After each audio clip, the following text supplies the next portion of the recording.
The Great Depression began on Black Tuesday with the Wall Street crash of October 1929 and spread rapidly throughout the United States.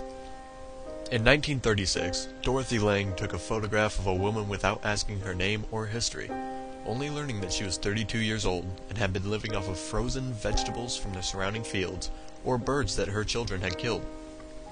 This photo was published and immediately became an iconic image associated with the Great Depression under the title Migrant Mother.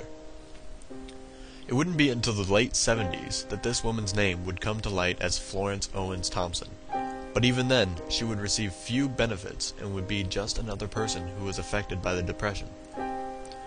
This was a sad reality for Thompson, as well as thousands of other Americans who were crippled by the Great Depression. While some were able to recover through Roosevelt's economic recovery plans, many would be poverty-stricken throughout the rest of their lives. Skilled laborers could not find work, families were evicted when their farms could no longer produce, and even the once rich and powerful would be out on the streets. During the Depression, almost 1 in 3 banks would fail, and people would lose their life savings. Over 25% of Americans were unemployed. These figures are staggering, but for some reason this single photo is much more convincing to many people. While this photo shows us how far the Depression reached, in reality Thompson was just another drop in the ocean.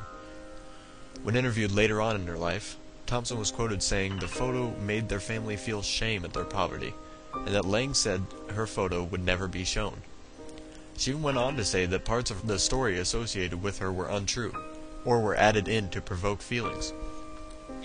The popularity of this photo made Lange's career, while Thompson was quoted saying, "I wish she hadn't taken my picture. I can't get a penny out of it. She didn't ask my name. She said she wouldn't sell the pictures. She said she'd send me a copy.